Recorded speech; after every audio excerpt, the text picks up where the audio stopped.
Buenas tardes, damas y caballeros. Sean bienvenidos a esta segunda fecha del primer Congreso Anual del Servicio Civil, promoviendo buenas prácticas en la administración pública. Antes de iniciar, nuevamente se dará a conocer las recomendaciones que debemos tener en cuenta mientras estemos aquí en el auditorio. Se les pide, por favor, que puedan, en lo posible, apagar sus celulares o, en su defecto, colocarlos en modo avión o en modo vibrador. Lo segundo, está prohibido ingerir alimentos o bebidas aquí dentro y tener en cuenta que el auditorio tiene 4 salidas de emergencias ubicadas de la siguiente manera: 2 en platea, una al lado derecho del auditorio y la segunda en el lado izquierdo. 2 en mezanine, tanto en el extremo derecho como en el extremo izquierdo. Y por último, pueden usar ustedes las entradas principales en caso de alguna eventualidad que sabemos no va a suceder. Bien, nuevamente sean todos y todas bienvenidos y bienvenidas. Y bueno, esta segunda fecha está enmarcada en el Día del Servidor Público en nuestro país, tema que en este caso se ha contemplado en este primer panel del día de hoy a través del reconocimiento de buenas prácticas en gestión pública y servicio civil. Para ello, vamos a ver una serie de videos y presentaciones con las buenas prácticas desarrolladas por cada uno de los gerentes públicos que hoy nos acompañan. Por ello, es que a continuación, permítanme presentar al señor Heflin Acharat Béjar Urruchi, quien es ingeniero economista por la Universidad Nacional del Altiplano del Perú, magíster Scientiae en Desarrollo Rural por esa misma casa de estudios y maestro en Gerencia Pública por la Universidad Continental. Ha sido gerente de administración de la Corte Superior de Justicia de Lambayeque, como gerente de administración distrital de la Corte Superior de Justicia de Ica. Fue responsable de la implementación de control interno de la Corte Superior de Justicia de dicha región. También fue representante de la Corte Superior de Ica ante el CORESEC de dicho gobierno. Actualmente es gerente de administración distrital de la Corte Superior de Justicia de Ica y encargado titular del buzón de sugerencias de dicha corte. Veremos en este momento un video con la experiencia a cargo del señor Béjar.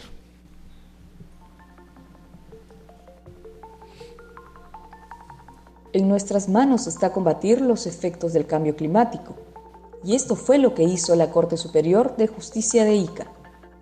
Su equipo de gestión logró obtener el reconocimiento Huella de Carbono Perú, otorgado por el Ministerio del Ambiente por ocupar sostenidamente los primeros lugares en el programa Instituciones Públicas Ecoeficientes Modelo EcoIP 2022. ¿Cómo lo hicieron? Con la asistencia técnica del Ministerio del Ambiente se desarrolló acciones para institucionalizar las directrices de coeficiencia en la sede central de la Corte, como la aprobación del compromiso de coeficiencia institucional, la designación del gestor y los promotores de coeficiencia, la aprobación de la directiva de coeficiencia, así como del programa de trabajo del Comité de Ecoeficiencia. Luego se estableció una línea base, se recabó información del consumo de agua, energía eléctrica, papel, combustible, la generación de residuos sólidos, y se inventariaron los equipos que consumen los principales recursos. También se aplicó una encuesta al personal para medir el grado de madurez de la cultura de coeficiencia. La información recabada fue sistematizada y analizada, estableciendo el diagnóstico de coeficiencia de la Corte Superior de Justicia de Ica. Con esta línea base se obtuvo el diploma y sello de Huella de Carbono Perú, un reconocimiento del MINAM otorgado a organizaciones públicas y privadas por su esfuerzo en la reducción de emisiones de gases de efecto invernadero. A partir del diagnóstico, se planteó medidas de coeficiencia, que fueron priorizadas según su costo de implementación, impacto y sostenibilidad. Primero, se implementaron prácticas de coeficiencia que se difundieron a los servidores de la entidad mediante canales digitales. Con el apoyo de profesionales del MINAM, se desarrollaron talleres lúdicos dirigidos a los promotores de coeficiencia de la institución.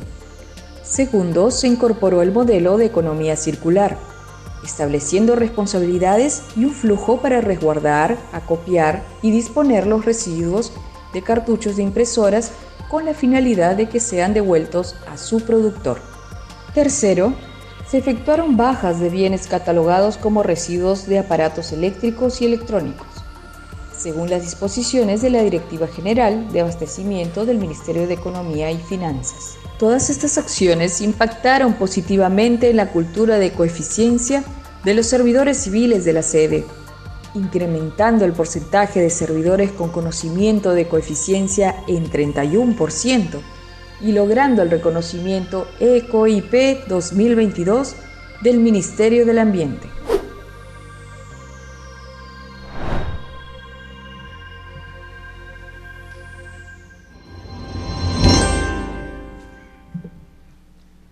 Ponle punche y ganamos todos, Perú. Bicentenario del Perú 2024.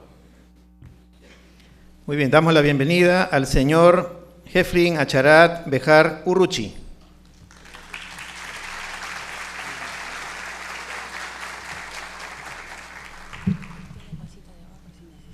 Muchas gracias.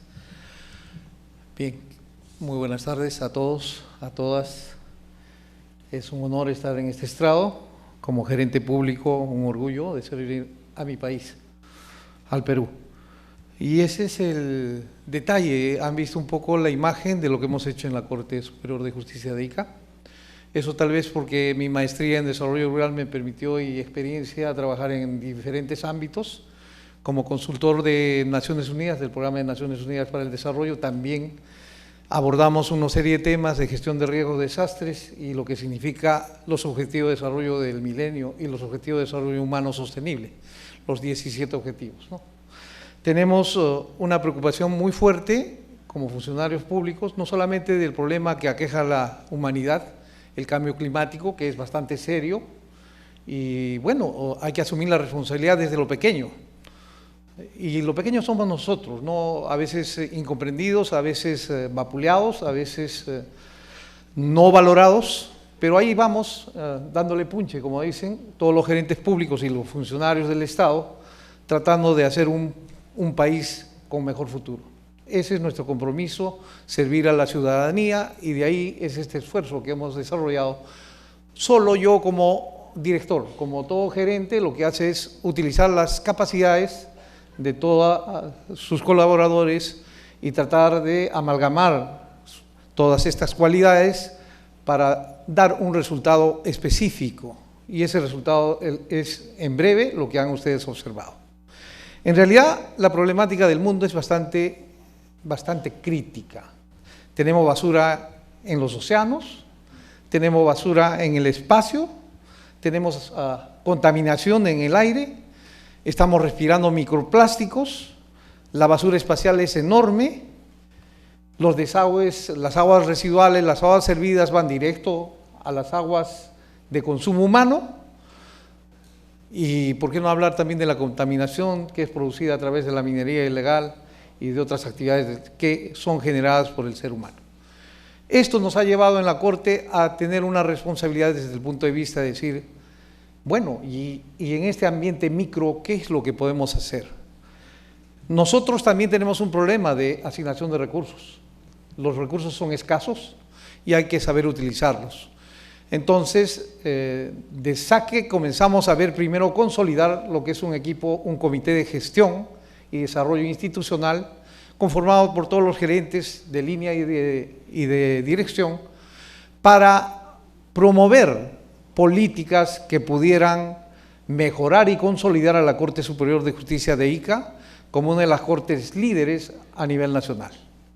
Durante estos 3 años que me ha tocado estar en la Corte, creo que lo hemos logrado de alguna manera, hemos podido hacer más.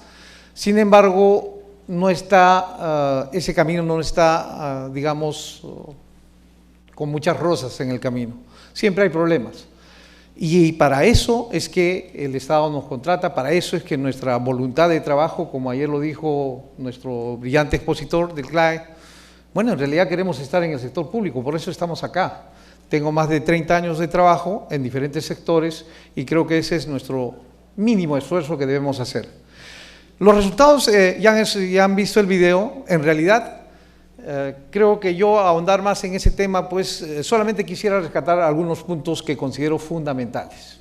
Y los puntos fundamentales son las alianzas estratégicas que todo funcionario público debe realizar, no solamente dentro de su institución, sino con otras instituciones. Es importante, dentro de nuestro punto de vista, dar también una parte especial al sector privado. Y así lo hemos hecho en esta experiencia. Hemos establecido a través de conversaciones directas con proveedores importantes, la necesidad de establecer buenos vínculos con los proveedores, sanos, nos ha permitido realizar un trabajo muy importante en lo que es el desecho de los residuos sólidos, que en la Corte, en el caso del Poder Judicial, es lo que más se utiliza. Son recursos básicos sobre los cuales hemos trabajado: papel, tóner, agua, energía eléctrica, RAER y lo que significa la baja de muebles, de bienes muebles que tenemos en todo el Estado. En realidad, esa experiencia de alianza estratégica con el sector privado, no solamente con estas empresas proveedoras, sino también con empresas que directamente trabajan con nosotros. Es importante en el sector público dar atención hasta la última persona de la jerarquía. Consideramos que la cadena de mando, pues, es una cadena de mando que debe horizontalizarse, que debe ser más plana. Es decir, nos interesa tanto la inquietud del ciudadano fundamentalmente, nos interesa la inquietud de los colaboradores administrativos y jurisdiccionales, y nos interesa también de sobremanera el trabajo de personas humildes que trabajan con nosotros, que son de repente la última rueda del coche, pero sin embargo son importantes seres humanos que dan su esfuerzo día a día para mostrar una corte limpia, adecuada. Me refiero a los trabajadores de limpieza. Con ellos hemos también establecido una alianza estratégica en la cual han sido incorporados en este trabajo. Entonces, hemos amalgamado la alta dirección a través de una serie de normatividades, de una serie de elementos que nos han permitido tangibilizar las propuestas. Hemos establecido una línea base fundamental que nunca ha habido en la Corte. Hemos reducido el consumo de papel gracias a una serie de aplicativos informáticos que han sido planteados desde el punto de vista de nuestro personal, con nuestros recursos y con nuestras capacidades. Ninguna consultoría. El personal que está ahí en la Corte está suficientemente capacitado, y lo sé, y en muchas instituciones lo es así, están suficientemente capacitados para generar una serie de propuestas que solucionen problemas. Hemos establecido, por ejemplo, el escribano, que es fundamental. Como ustedes comprenderán, el giro del negocio, la razón fundamental del Poder Judicial es administrar justicia. Y como tal, uno de los hitos más importantes son las audiencias, en donde se define la solución del producto final, la generación de valor público para el ciudadano, que es la sentencia final. A través de ella hemos podido nosotros establecer un aplicativo. Si bien es cierto, en el mercado hay disponibilidad de estos aplicativos, pero le cuestan una enorme cantidad de dinero al Estado. Entonces nosotros hemos planteado una alternativa a ese costo que significa contratar ese tipo de servicios con Google, y hemos hecho una alternativa propia. Esta alternativa, el escribano permite grabar e imprimir de manera directa cada audiencia. Y por lo tanto, en base al reforzamiento de los equipos informáticos, en base a los aplicativos informáticos, hemos podido ahorrar cerca de 200.000 soles el año 2023. Esos 200.000 soles que nos permitió ahorrar en papel, en tóner, en energía eléctrica y en algunos otros insumos, nos permitió a su vez mejorar las condiciones de trabajo en muchas de las sedes de la Corte Superior de Justicia de Ica. Aplicamos estos recursos a mejorar una serie de espacios. Consideramos que los espacios públicos deben ser espacios sostenibles. Por eso es que nuestra propuesta también va mucho más allá de pensar en solamente los aplicativos y las propuestas, sino también en plantear toda una infraestructura al servicio de los ciudadanos y al servicio de los colaboradores, que sea una arquitectura sostenible en el tiempo. Esa es nuestra propuesta. En realidad, hay una serie de aspectos que debo rescatar, sobre todo el trabajo en equipo, el reconocimiento que se ha hecho a ellos. Nuestra gestora Carmen Anilú ha sido fundamental para este trabajo y podría enumerar una serie de nombres. No somos solos los que estamos acá. Todos los funcionarios públicos, hasta el último colaborador, el vigilante, todos hemos participado de esta propuesta, hemos podido generar una segregación de residuos sólidos, hemos mejorado con sistemas LED todo el sistema de alumbrado, estamos con propuestas de energía solar, eólica, hemos forestado algunos terrenos que estaban anteriormente abandonados, es decir, hemos hecho un trabajo de hormiga durante estos 2 años. Esos 2 años, de alguna manera, y acá el reconocimiento a Servir, ha sido premiado con las mejores prácticas del año 2023, a lo cual le agradezco muchísimo a Carlos y a todo el equipo de Servir. Y merecido, creo yo que los que merecen ese premio son todos los funcionarios públicos, damos un grano de arena para hacer un mejor sector público, un sector público que esté al alcance del ciudadano.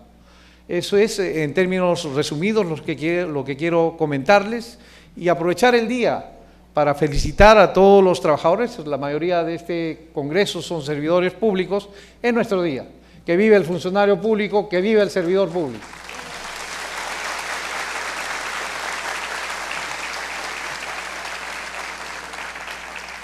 Creo, ayer escuchábamos que es importante el reconocimiento. Muchas veces se preguntaban, ¿por qué gerente público? Si ustedes revisan, van a ver que muchas veces muchos gerentes ganan mucho menos que otros funcionarios. Pero es la mística, es el compromiso. Es decir, el reconocimiento no solamente, como ayer lo dijeron, ilustres expositores, efectivamente, no solamente es la cuestión remunerativa, no solamente la estabilidad, es mucho reconocimiento. Hay personas, muchas veces el sector público es el trabajo del anónimo, del que no se ve, nunca es visible el trabajo que se hace. Esos servidores son los que merecen un reconocimiento público. Y en este día, pues, les deseo un buen día a todos los servidores públicos. Muchísimas gracias, muy buenas tardes.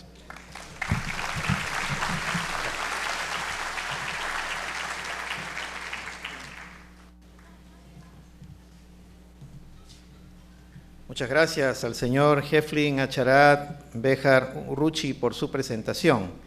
Y con él se dio inicio a este cuarto panel, Día del Servidor Público, Buenas Prácticas en el Servicio Civil. Ahora nos acompaña también el señor Carlos Augusto Yuen Chero, quien es biólogo, microbiólogo por la Universidad Nacional de Trujillo del Perú. Actualmente es jefe de la Unidad de Salud Colectiva y Ambiental de la Dirección Regional de Salud del Gobierno Regional de San Martín. Adelante con el video, por favor.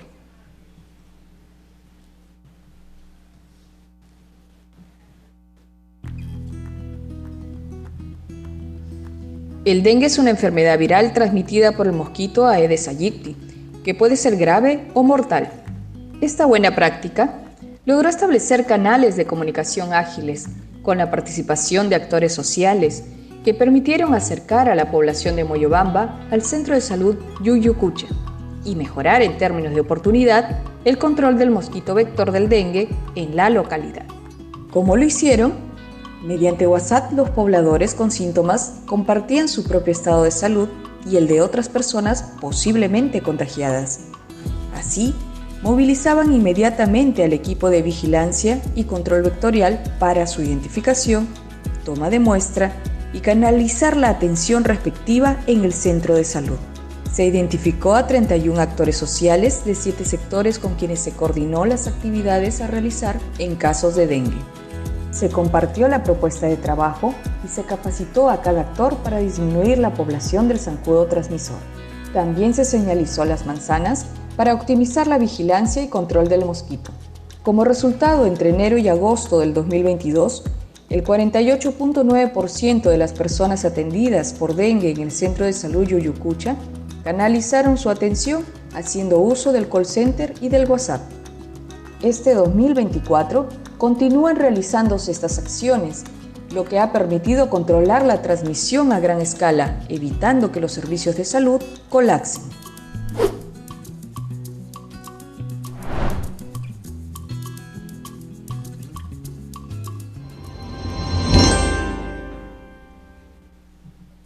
Ponle punche y ganamos todos, Perú. Bicentenario del Perú 2024. Invitamos al señor Carlos Augusto Yuen Chero.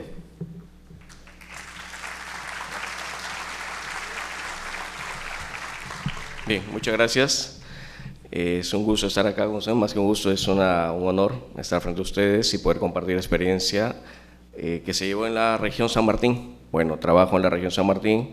El Centro de Salud de Yuyucucha es uno de los establecimientos de la provincia de Moyobamba. La región San Martín cuenta con 10 provincias, de las cuales en una de ellas hemos trabajado. El dengue es ya una realidad nacional, es una problemática nacional. Lima ya registra más de 70.000 personas notificadas como dengue. Sin embargo, para San Martín no es una realidad reciente, es una realidad de hace algunos años.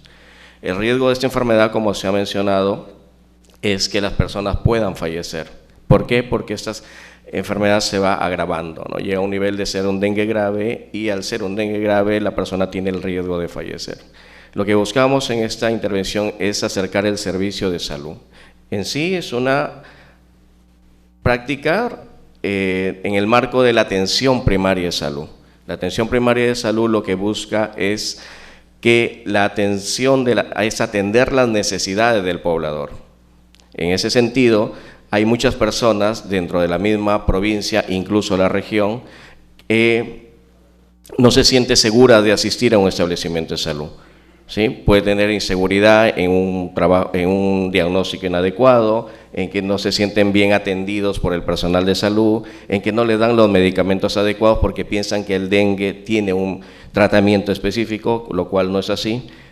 Esto va a depender del desarrollo o la respuesta que tenga cada persona. En ese contexto, lo que nosotros hemos propuesto es un trabajo a 2 niveles de gobierno. Nivel de gobierno regional, con participación de la Dirección Regional de Salud, y a nivel de gobierno local. Lo que propusimos es que identifiquemos actores sociales. Los actores sociales son personas que son representativas de un territorio, y esa fue nuestra principal preocupación en esta experiencia, que identifiquemos un territorio de la ciudad de Moyobamba con la cual coordinemos con ese actor social para alguna intervención que tengamos que hacer. Intervención preventiva o intervención recuperativa, es decir, de identificar a las personas que pueden tener la enfermedad y poder trasladarla al establecimiento de salud. Luego hemos hecho el uso de un aplicativo, bueno, no es un aplicativo, es un medio en el cual ustedes o diariamente nosotros lo usamos, que es el WhatsApp, a través del cual las personas se han comunicado. En principio, los actores sociales para saber o dar a conocer qué intervención se va a realizar en su territorio, pero también esto se hizo abierto. ¿Qué quiere decir? Que cada persona que podía tener síntomas de dengue podía comunicarse a través de este medio. Esto que significaba que el personal de salud se desplazaba hacia el lugar donde se estaba presentando esta enfermedad. ¿Y por qué es necesario desplazarnos? Por 2 motivos. Uno, esperar que la persona no agrave, no se complique su estado de salud. Y lo segundo es de que si una persona está enferma y no está identificada a tiempo, lo que va a suceder es que otras personas tengan la posibilidad de contagiarse. Entonces, hace ese riesgo y siendo una zona endémica, la transmisión va a ser muy activa. Pero básicamente está orientado a atender la necesidad del poblador.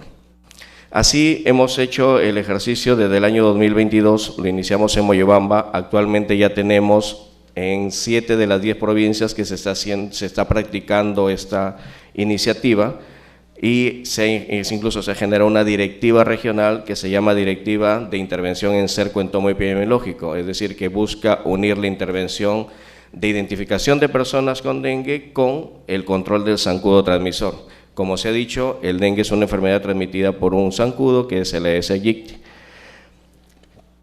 En ese contexto y en esa experiencia, la mitad de las personas que estuvieron diagnosticadas con dengue en el Centro de Salud Ucucha en el periodo de la experiencia fue casi el 50%, 48,9% de las personas fueron atendidas mediante esta experiencia, ¿no? Mientras la realización de esta experiencia. Las otras personas fueron ya por decisión propia al establecimiento de salud.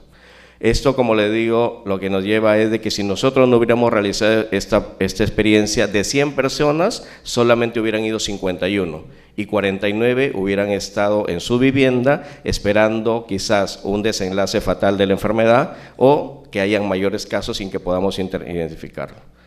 Entonces, esto es básicamente en resumen. Ahora ya estamos ampliando, nos está llevando a utilizar más herramientas.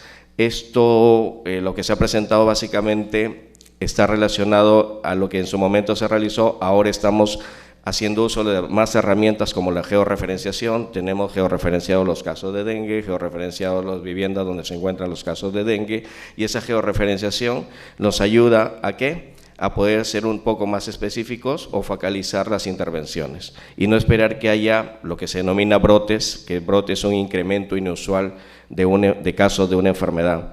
Una situación de brote de dengue, lo que va a suceder es que colapsen los establecimientos de salud.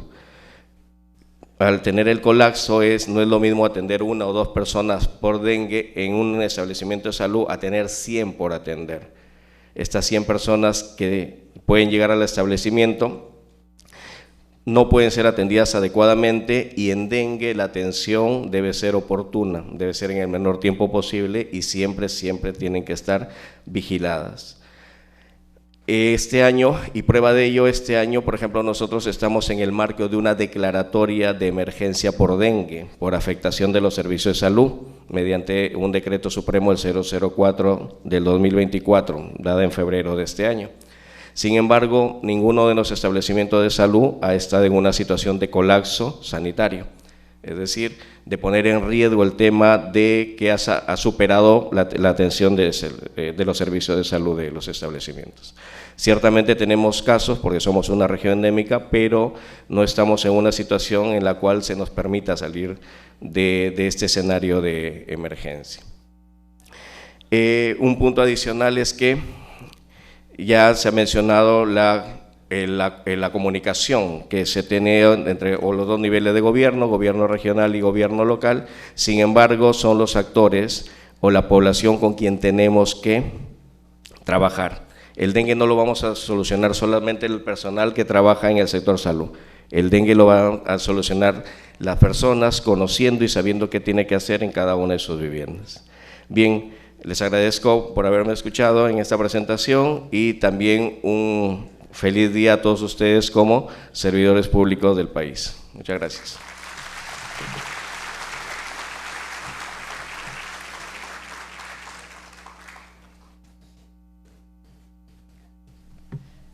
Agradecemos al señor Carlos Augusto Yuvenchero por su presentación. Y es el turno de la doctora Diana Mercedes Bolívar Jo. Ella es médica cirujana y especialista en patología clínica por la Universidad Nacional Federico Villarreal. Es egresada de la maestría en epidemiología y del doctorado en salud pública por esa misma Casa Superior de Estudios. Es magíster en Administración y Gestión de los Servicios de Salud por la Universidad Autónoma de Ica y tiene un doctorado en Salud Pública y Salud Global por la Universidad Continental. Ha sido gerente de servicios prestacionales de nivel 1 y 2 de la red prestacional Sabogal. Es consultora en medicina transfuncional en la Universidad Privada Norbert Wiener, directora médica del Hogar de la Madre. Actualmente es docente de la Universidad Nacional Federico Villarreal y es directora ejecutiva del Hospital General de Jaén. Adelante con el video, por favor. La ubicación geográfica del Hospital General de Jaén es estratégica, por encontrarse entre dos corredores económicos y ser una de las ciudades con mayor población en su departamento. Sin embargo, hasta el 2019 el hospital no tenía la capacidad para brindar las prestaciones de salud requeridas por la ciudadanía, siendo incluso el hospital de referencia de la zona. La cola de atención para sacar una cita requería de varios días previos y la atención en consulta tomaba de 4 a 6 horas. Para los servicios de laboratorio o radiología era necesario acudir al siguiente día para sacar una cita. Luego de un largo proceso, se logró la transformación digital del hospital. Ahora se obtienen citas por diferentes medios.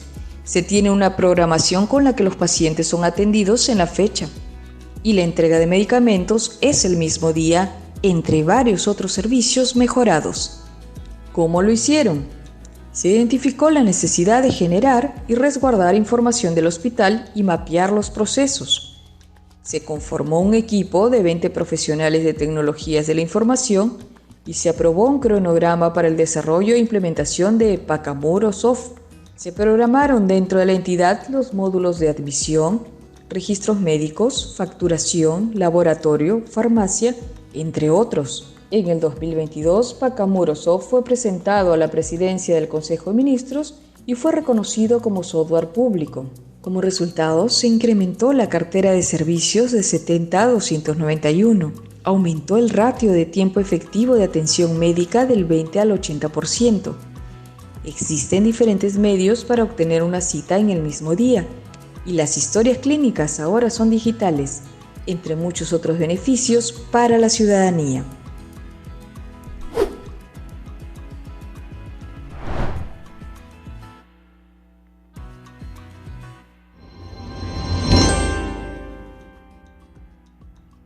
Ponle punche y ganamos todos, Perú. Bicentenario del Perú 2024.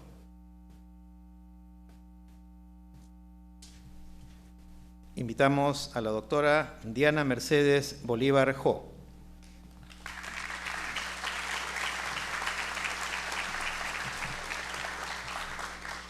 Buenas tardes a todos.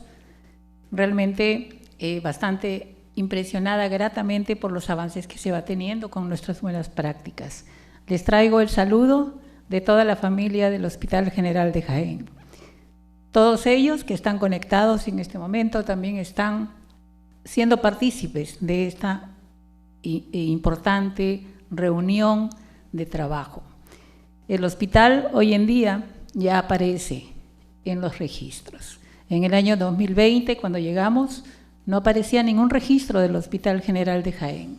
Y hoy la familia está muy contenta porque está dando los primeros pasos y liderando la innovación tecnológica dentro de lo que es un sistema de gestión hospitalario interconectado e interoperable.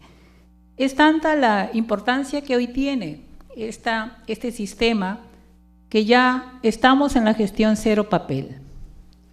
Nuestros médicos en cada atención, hasta ahora en muchas partes del país, ocupan el 80% de su tiempo en llenar papeles que no aportan valor y que son en su mayoría duplicados.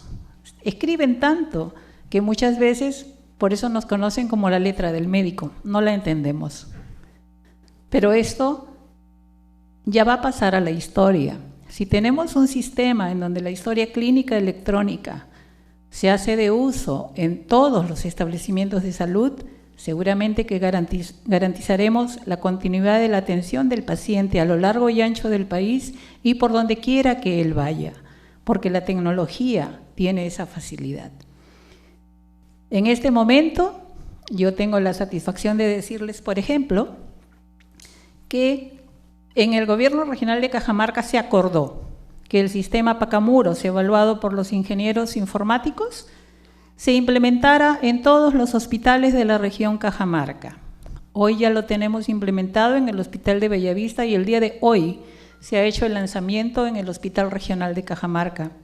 Pero no solamente estamos en Cajamarca, también el día de hoy se completa la visita de la Gerencia Regional de Salud de Arequipa. Han estado desde el día lunes, porque ellos también han evaluado y han probado y han venido a visitar en este momento Jaén. Hoy terminan su tercer día de visita, tomándose también la determinación de que se comenzará a implementar desde la red ISLAI.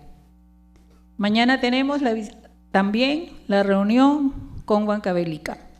Huancavelica también ha decidido en su dirección de salud iniciar la implementación de Pacamuros. Tenemos también trabajando con San Martín y con el Hospital Rioja, que iniciará también la implementación de Pacamuros. De tal manera que podemos seguir mencionando muchas regiones más. ¿Por qué? Porque se ha visto que el sistema es importante, aligera el trabajo, facilita la atención, nos evita esas duplicidades de trabajo y quien va a ganar es el ciudadano, porque le vamos a prestar más atención. Pero también la gestión en salud es muy complicada. Si no tenemos la información oportuna, suficiente, validada, completa, no vamos a poder tomar decisiones oportunas, no vamos a poder determinar la demanda de necesidades de atención de salud de la población y no vamos a poder tomar decisiones que nos permitan hacer una mejora continua y tomar las mejores decisiones también en el control y en el monitoreo. En el hospital, por ejemplo, nunca se había hecho un inventario de bienes, porque no se tenía información. Hoy ya se tiene. Y esta también nos permite evitar aquel problema que tenemos todos los establecimientos en el país, los archivos. Los archivos manuales, mal conservados, pero además que nos abarrotan los espacios, porque por las normas tenemos que conservar las historias 10 o 20 años. Pues también cuando ya se publique el reglamento del archivo digital, también dejaremos de usar estos archivos. ¿Por qué? Porque la información está en la nube. De modo que hemos dado grandes pasos y la réplica de esta buena práctica, estoy segura que contribuirá a con todo el país y con todos los ciudadanos en hacer una mejor prestación de salud sin estarnos dedicando a tantas tareas manuales. Les agradezco su atención y estamos para cualquier pregunta. Gracias.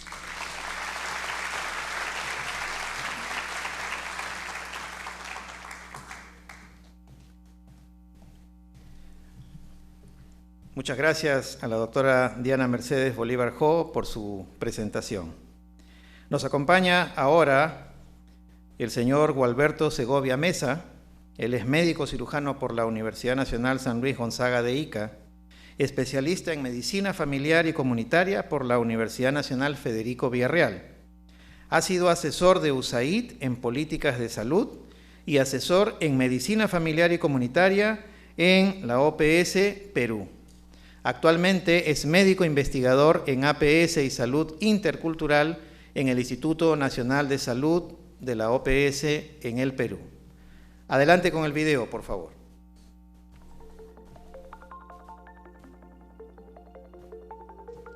La pandemia por el COVID-19 puso en evidencia la debilidad del sistema de salud peruano para responder a una emergencia sanitaria, particularmente en la atención de la población indígena.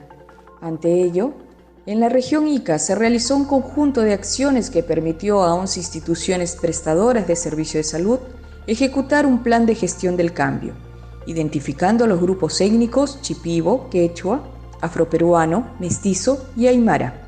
Considerando el problema de la tuberculosis, se desarrolló un modelo de cambio con enfoque intercultural en 3 fases. Primero, se realizó reuniones entre funcionarios de la Direza Ica y responsables de la coordinación de pueblos indígenas para diseñar la propuesta. Luego, se adoptó un modelo de innovación, se identificó a actores impulsores y se analizó el servicio de atención a usuarios con tuberculosis.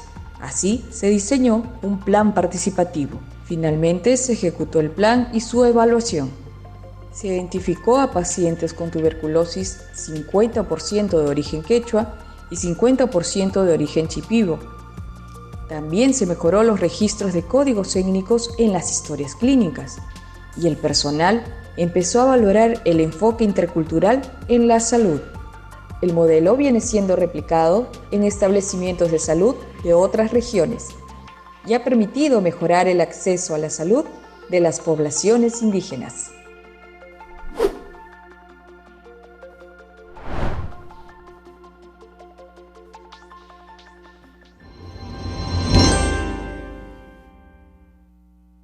Ponle punche y ganamos todos, Perú. Bicentenario del Perú 2024. Invitamos al señor Gualberto Segovia Mesa.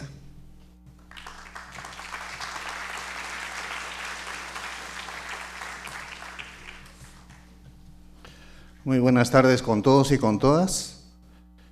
Primeramente quiero dar mi profundo agradecimiento al Instituto Nacional de Salud, al Centro Nacional de Salud Intercultural, que es en ese espacio y en esa responsabilidad donde se empieza esta iniciativa, que es una innovación que lo realizamos inicialmente en la región Ica, con el tema de la tuberculosis.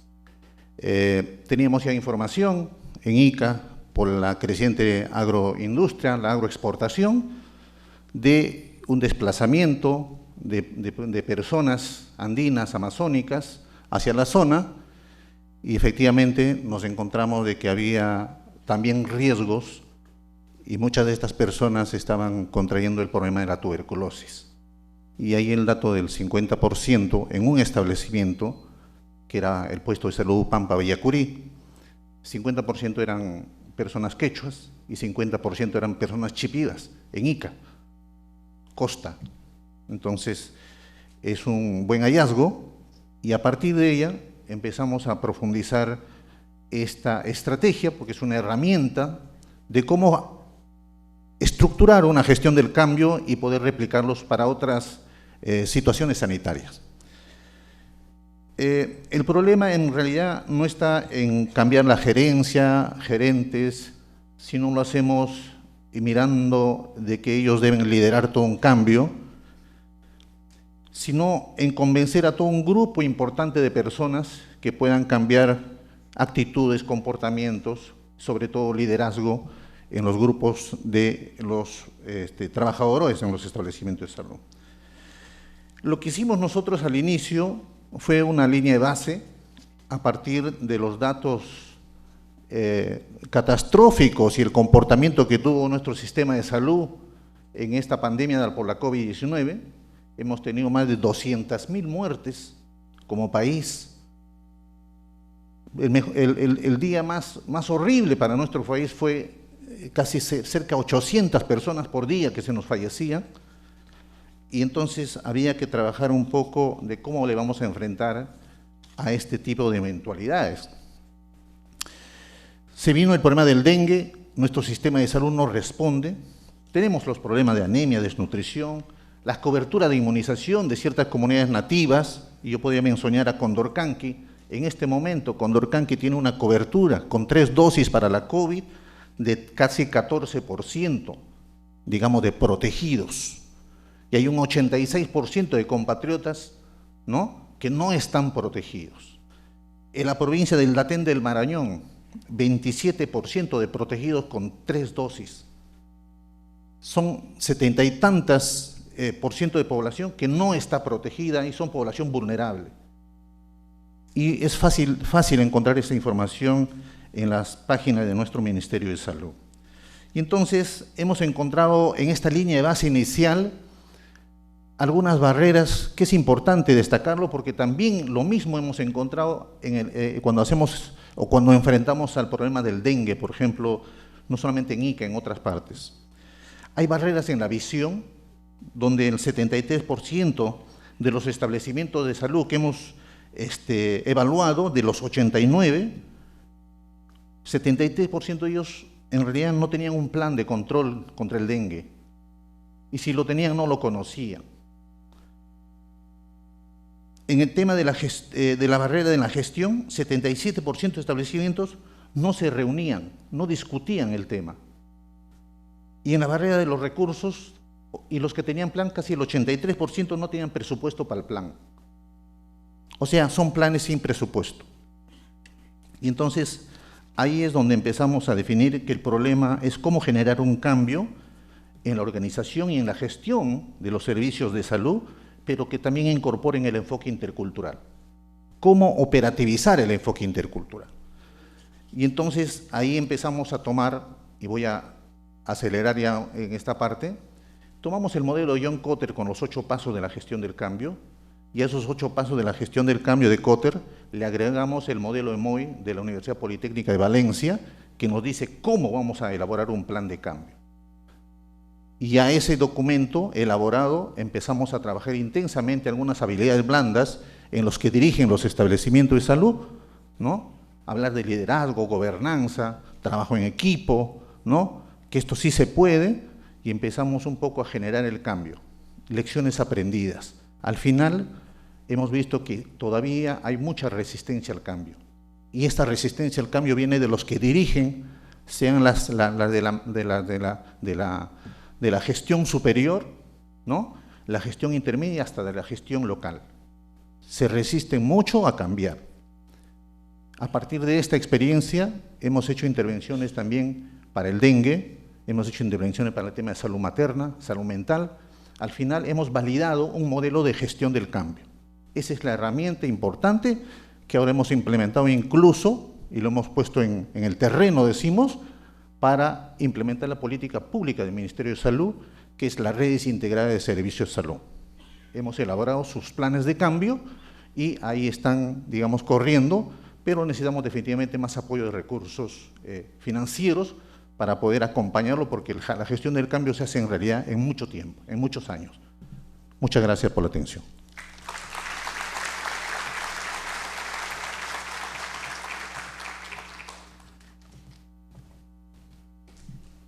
Muchas gracias al señor Gualberto Segovia Mesa por su exposición. Y bueno, antes de continuar con este panel número 4 que está relacionado justamente con el Día del Servidor Civil, y teniendo en cuenta que esta es una hora un poco complicada después del almuerzo, voy a pedirles por favor, vamos a hacer un pequeño rompehielo, que nos podamos poner de pie, ¿no? Hemos tenido la exposición de varios médicos, varios doctores, y en particular los médicos en seguridad y salud ocupacional nos dicen que hagamos una pausa en un momento, lo que se conoce como las pausas activas, ¿no? Entonces, de repente aquí muchos de ustedes tienen como mascota los gatos, ¿no? Entonces, ¿cómo se estiran los gatos? ¿Cómo es que se relajan un momento? Entonces, con toda confianza, solamente tenga cuidado de no empujar al que está al lado o al que está detrás. Pero bueno, nos relajamos un momento y bueno, muchísimas gracias por esa pausa activa. Por favor, tomen asiento nuevamente y un aplauso para ustedes. Gracias por estar aquí en este segundo día del primer Congreso Anual del Servicio Civil, promoviendo buenas prácticas en la administración pública. Continuando con el programa, quiero presentar en este momento y darle la bienvenida a Susana Mendoza, quien es titulada en Comunicación Audiovisual por el Instituto Peruano de Publicidad, el IPP. Además, es redactora, periodista, conductora de televisión y editora. Actualmente trabaja en la Agencia de Noticias Andina y en el diario oficial El Peruano. Con ustedes, Susana Mendoza.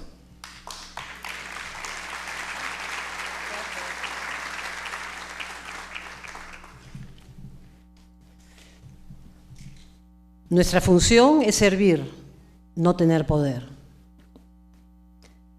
Esta frase la dijo Iván Lucic Larrauri, superintendente de la Superintendencia Nacional de Saneamiento en julio del 2019.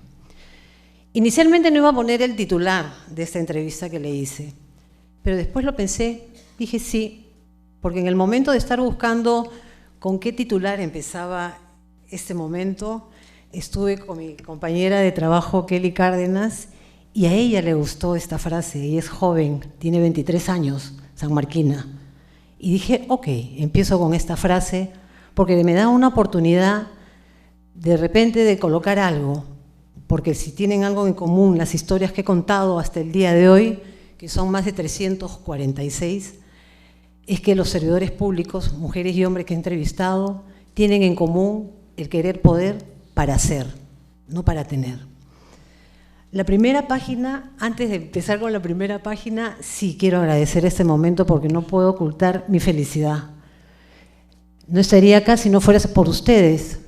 Detrás de cada rostro, de cada función, hay una historia que contar. y luego de escuchar las historias y las experiencias de los gerentes públicos que me han antecedido, con mayor razón, ¿cómo no lo voy a hacer? ¿Cómo voy a dejar de contarlas? Así es que por eso estoy aquí, se los agradezco, y también agradezco a mis compañeras y a mis compañeros del Diario El Peruano y de la Agencia Andina, porque la verdad es que cuando uno inicia una aventura, uno nunca la hace solo, nunca la hace sola, siempre en el camino nos encontramos con personas que nos acompañan. Multimedia, fotografía, corrección, diseño han estado conmigo en todo este tiempo y por eso es que estoy aquí. Para ellos y para ustedes mi agradecimiento. La primera página Convocación salió el 17 de abril del 2013. Me acuerdo clarito, una mañana en marzo, antes de esta publicación, yo estaba viendo algunas notas y la verdad que hasta ese momento, no sé si a ustedes les haya pasado, pero siempre ese desdén contra los servidores públicos, ¿no? Siempre el que no trabajan bien, trabajan mal, no son capaces. Y dije, no, acá hay algo que hacer. Y en ese momento, en el 2013, quien dirigía El Peruano, hoy Dirección de Medios Periodísticos, era Pepe Bravo. Y en ese momento acababa de terminar de hablar con Ricardo Montero, que entonces trabajaba en otro medio de comunicación y ahora trabaja con nosotros en Editora Perú y es gerente también.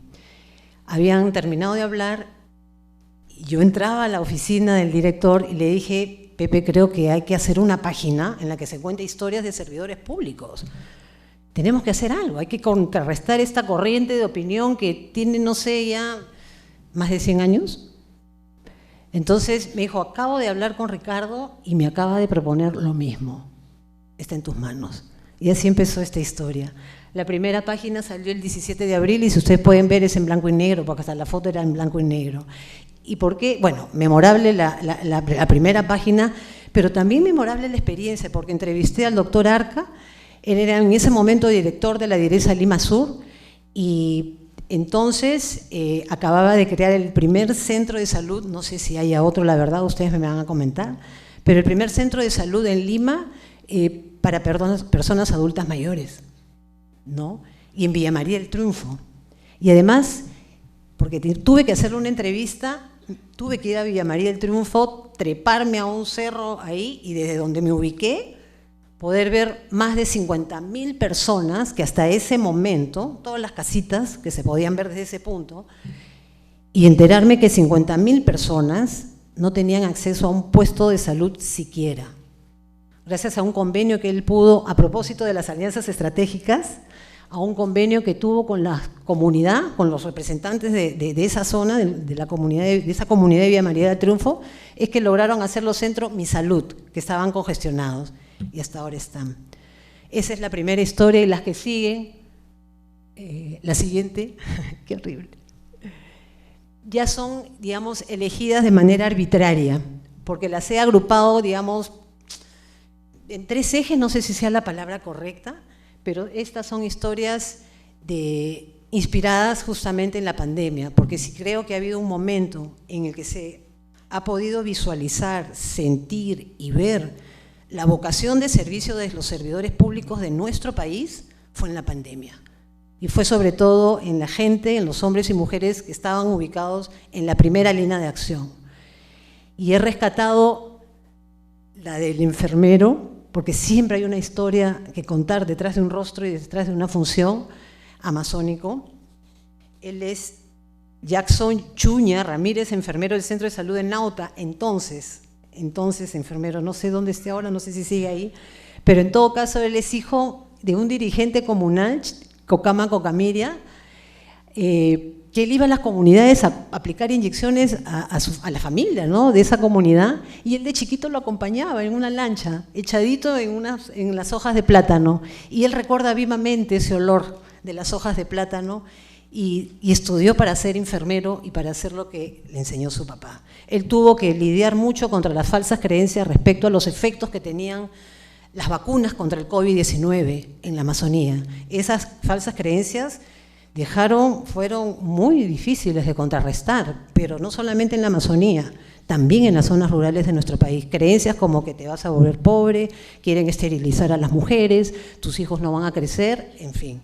Contra esas creencias tuvieron que lidiar enfermeros y enfermeras, por lo menos de las zonas amazónicas. La segunda historia es Melchorita Tito Vilca, ¿y por qué la considero?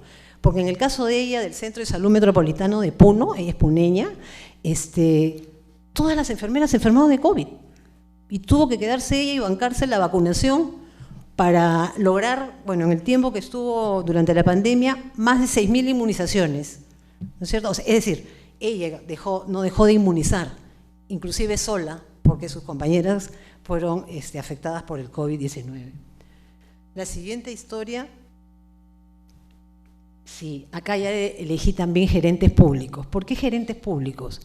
Cuando yo me entero que hay un cuerpo de gerentes públicos a cargo de servir, a mí me llamó mucho la atención, ¿no? Gerentes públicos, ¿cómo serán eso en el Estado?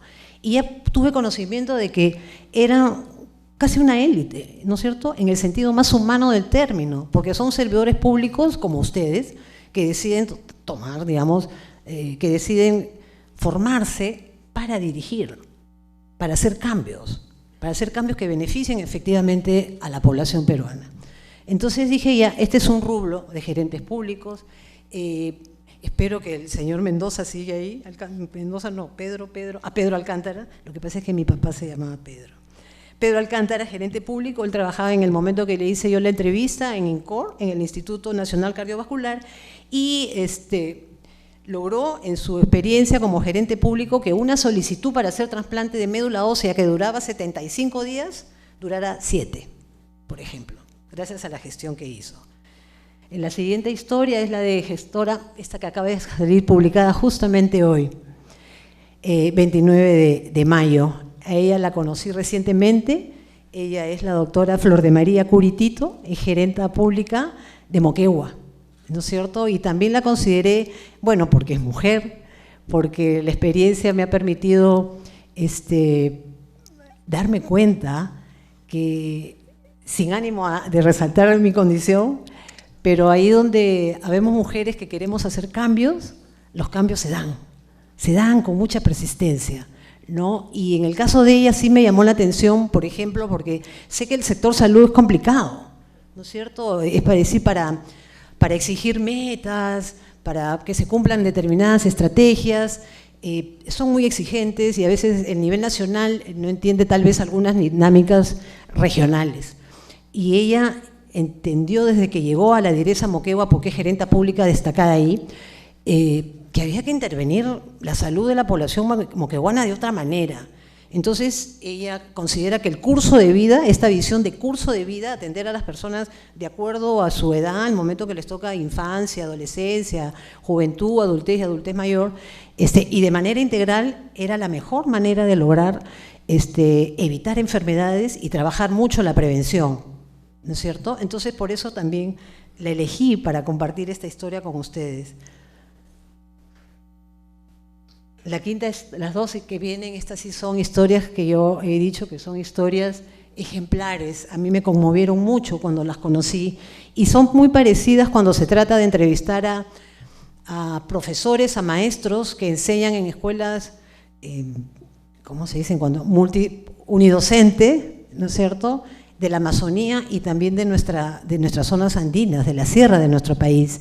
Y en el caso del director Aguajún, Juan Bachán Aguajún, él es director de la Escuela Intercultural Bilingüe, ubicada en Imasa, en Amazonas, frontera con el Ecuador. Los alumnos tienen que salir a recoger agua porque no tienen agua, no hay sistema de agua ni de saneamiento en la escuela. Y ahí hay más de 100 escolares adolescentes Aguajún. Y él insiste, él es profesor también intercultural, y bueno, los ayuda no solamente a seguir formándose, a no perder aprendizaje, sino a valorar su cultura. Y como la otra directora, Marusela Vargas Santillán, ella sí más bien, como le dirían la gente amazónica, es mestiza, pero tiene en el colegio en el que dirige, Balsapuerto, en Alto Amazonas, Loreto, adolescentes chawis. Y ella, con los profesores también de ahí de la zona, de Balsapuerto, dijeron, tenemos que rescatar la cosmovisión chaui, que no se pierdan sus saberes y sus aprendizajes para que estos adolescentes crezcan valorando su cultura, su lengua y luego le den un aporte al país. Antes de entrar a estas historias, yo sí quisiera mencionar algo. No ha sido fácil conseguir las historias de servidores públicos que viven en otras ciudades y provincias de nuestro país. Ha habido un punto de quiebre clarísimo en la página Convocación. En el 2014, 2016, sobre todo en el 2014, cuando ya se hace evidente la política de inclusión social, ya se habla de inclusión social y hay políticas sectoriales e intersectoriales que impulsan mucho esta visión y generan dinámicas y programas y actividades permanentes. Empiezo a hacer ahí las entrevistas a servidores públicos de provincias por teléfono, porque no había otra manera de comunicarme con ellos. Y hablábamos 1 hora, 45 minutos, y al final terminábamos poco menos que abrazándonos, porque claro, entre que me contaba sus funciones, lo que hacían, sus logros, las tristezas que a veces tenían, porque no es fácil, pues. Ustedes saben que muchas veces no es fácil alcanzar las metas que se han propuesto, porque en el camino se encuentran dificultades, pero por supuesto que sí. Y entendí en esas conversaciones telefónicas que había necesidad de hablar, que querían contar sus historias. Y además me di cuenta que cada una de ellas traía algo detrás. Muchas historias de cualquiera de nosotros está impulsada siempre en nuestros orígenes, en nuestros primeros vínculos, ¿no es cierto?, el que tuvimos con mamá, con papá, con nuestra familia, con el personaje adulto más importante. Y esas historias iniciales son las que estas conversaciones telefónicas me motivaron. Uy, falta 1 minuto. Ya, ahí termino. Entonces, me motivaron a continuarlas, por supuesto, y ya termino con esta, cada día más comprometida, cada día más comprometida. Estas sí las he tenido que dejar como inspiradoras. ¿Por qué? Porque hay una beta informativa muy interesante que no la he podido explorar, porque después ya les cuento por qué, que se ubica en las universidades públicas. Hay investigadores, profesores de primera, y Jairo Balki Kulki, él es investigador y es docente de la Universidad de San Marcos, y yo lo conocí porque gracias a una investigación que hizo, ha descubierto que la cultura chachapoyas tiene su lengua. Hay una lengua chachapoya, ¿no?, que logró ubicarla porque hacía entrevistas a los viejos chachapoyas que pudo ubicar. Entonces escuchaba sonidos de palabras que le parecían raros y empezó a asociar esos sonidos con algunas prácticas que veía en la vida cotidiana de la comunidad de la chachapoya. Y la otra es ¿por qué? Porque, Dios, ya me falta el tiempo, el implacable.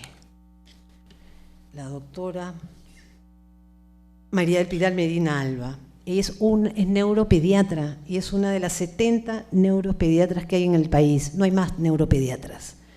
Y la maternidad de Lima, como se le conocía ahora, Instituto Nacional Materno Perinatal, decidió contratar ya otra más, ya son 2, porque los problemas de crecimiento durante la gestación y los primeros meses de vida hasta el primer año, hay que tratarlos, ubicarlos y prevenirlos tomando en cuenta el cerebro, cuidando las emociones de los recién nacidos, evitando que su entorno los afecte, para que más adelante no sean ni depresivos, ni tristes, y más bien sean autónomos y responsables y amantes de su cultura y de nuestro país. Ay, qué pena me da. Simplemente quería terminar la última, Kelly, con esta pantalla.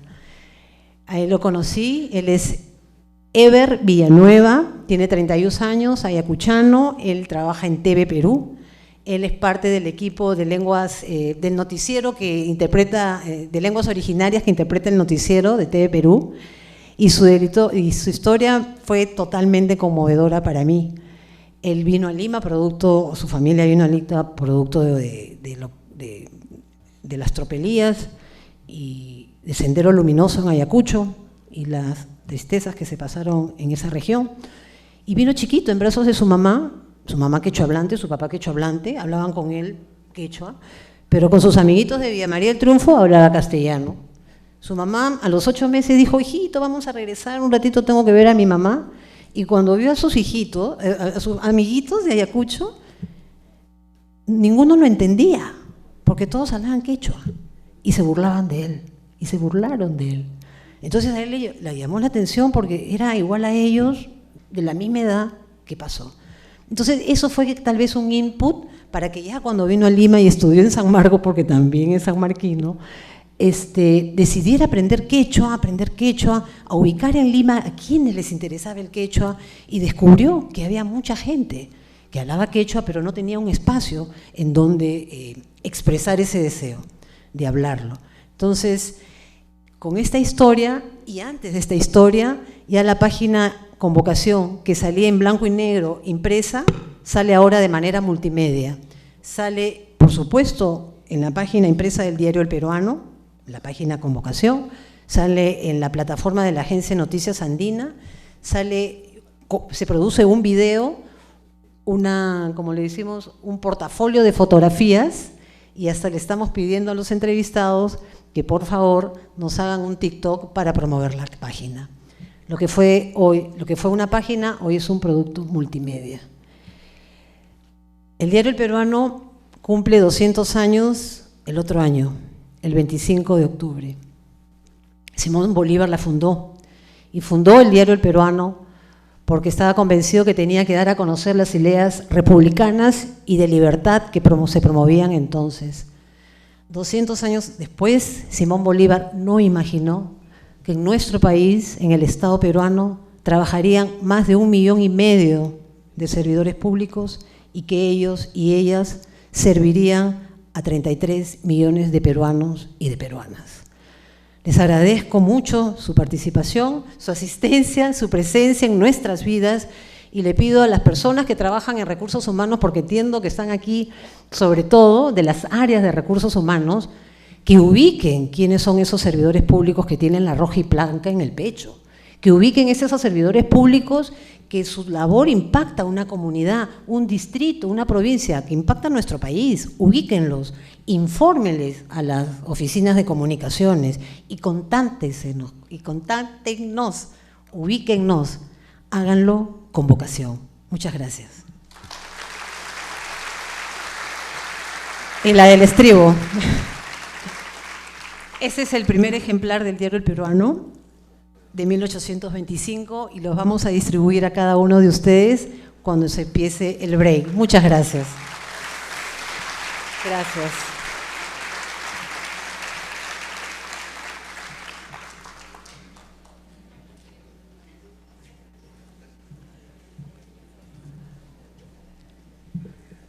Agradecemos a Susana Mendoza, y realmente cada una de las historias que se han comentado aquí nos inspiran para seguir haciendo mejor trabajo, mejores cosas en beneficio de la población y la ciudadanía. Muy bien, en esta oportunidad nuestro presidente ejecutivo también nos acompaña en este panel. Él es Guillermo Valdivieso, abogado por la Pontificia Universidad Católica del Perú y egresado de la maestría en Derecho Constitucional de la misma Casa de Estudios. Tiene un posgrado en Gobernabilidad y Gerencia Política, aprobado por la Graduate School of Political Management de la George Washington University, y la maestría en Ciencia Política en la Pontificia Universidad Católica del Perú.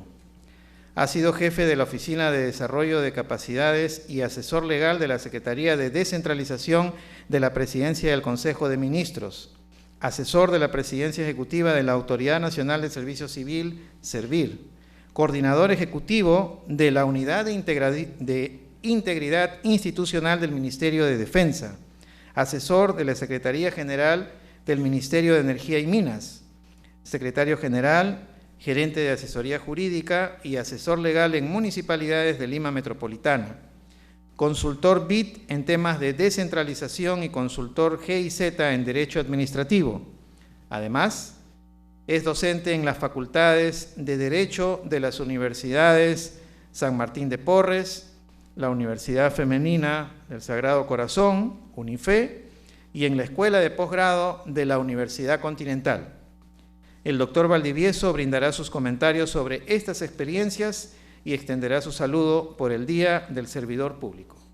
Lo recibimos.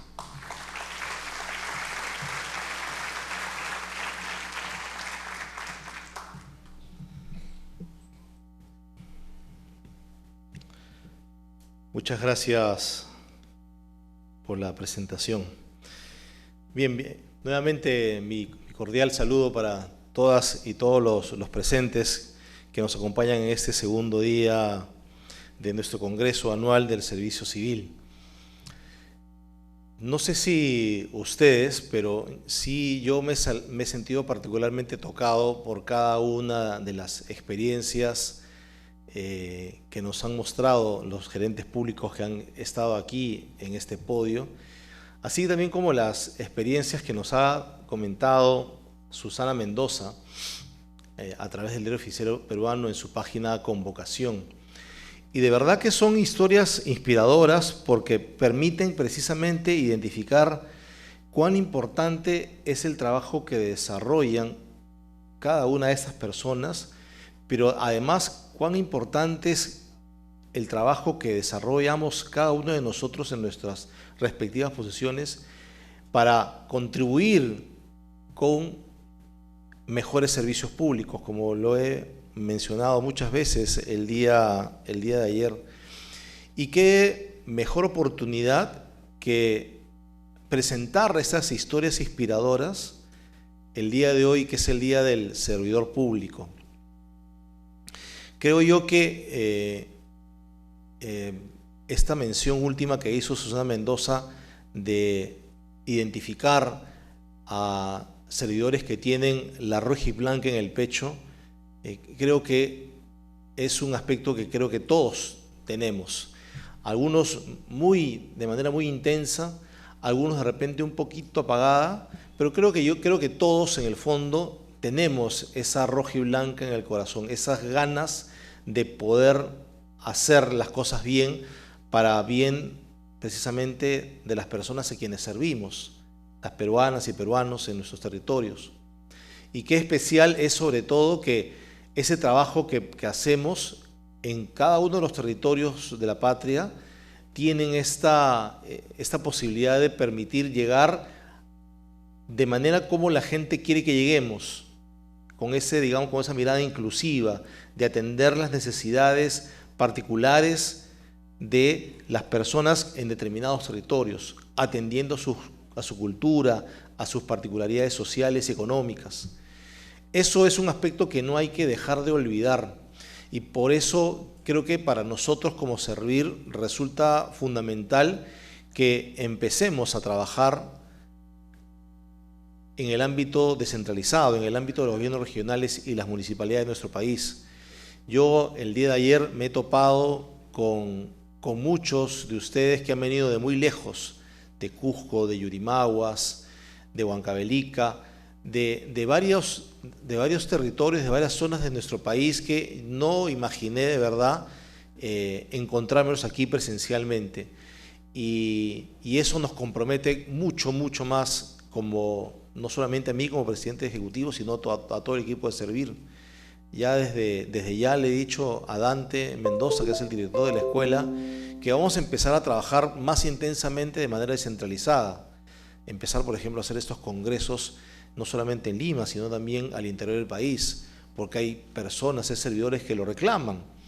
Y extender nuestras aulas regionales, para no solamente desarrollar capacidades, sino para también identificar esas buenas prácticas que a veces están ahí ocultas, ¿correcto? Pero que es importante visibilizarlas. Es importante dar a conocer a los ciudadanos de que hay buenos servidores, de que hacen un trabajo silencioso, pero de que hacen un trabajo positivo en favor de la ciudadanía, en favor de las vecinas, de los vecinos de una determinada localidad, en favor de los ciudadanos de un determinado territorio. Entonces, tenemos que empezar a hurgar, a explorar, a identificar aquellas buenas prácticas y encontrar esa rojiblanca que ha mencionado Susana en cada uno de nosotros, para rescatarla, para impulsarla, para fortalecerla y para hacer sentir la presencia precisamente de lo que significa ser un servidor público, un servidor civil, para hacer sentir eso que ayer Manuel Arenilla señalaba, de sentirse honrado, de tener el honor de ser servidor público y de servir a la patria y generar bienestar y sentir esa satisfacción que señalaba ayer Juan Carlos de lo que significa hacer las cosas bien y llegar a la casa y echarse a dormir tranquilo, ¿no? Porque hizo un buen trabajo. Es particularmente grato para mí en este día saludarlos a todos ustedes, porque como me habían escrito aquí en este pequeño discurso, en el corazón de todos ustedes está latiendo el motor del servicio público. Los servidores del Estado, con su trabajo diario y en sus diversas funciones,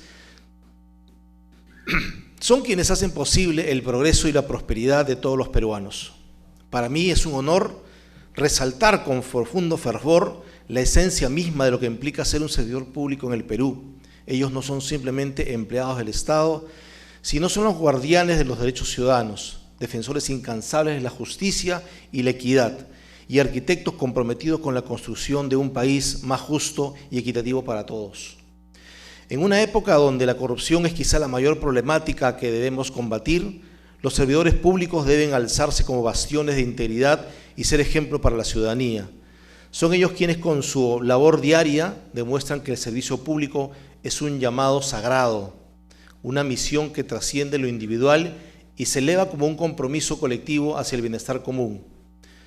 Es por ello que hoy, en este primer Congreso Anual del Servicio Civil, reafirmamos nuestro compromiso incrementable con aquellos que dedican su vida al servicio de la patria. Es muy importante reconocer la labor, de valorar su entrega y de respaldar su noble causa con todas nuestras fuerzas. Porque el Perú que soñamos, el Perú que merecemos, es aquel en donde cada servidor público es un ejemplo de rectitud, de compromiso, responsabilidad, excelencia y vocación de servicio, erigiéndose como un pilar de nuestro desarrollo para todos los peruanos. Es por eso es que estamos aquí hoy en día con todos ustedes celebrando este Día del Servidor Público. Trabajemos juntos para que el servicio público sea un ejemplo de dignidad y de progreso para toda nuestra amada tierra peruana. Disculpen los espacios de emoción, pero en verdad les agradezco por estar aquí y congratularme de poder seguirlo sirviendo y seguirlo sirviendo de aquí en adelante. ¡Feliz día para todos ustedes!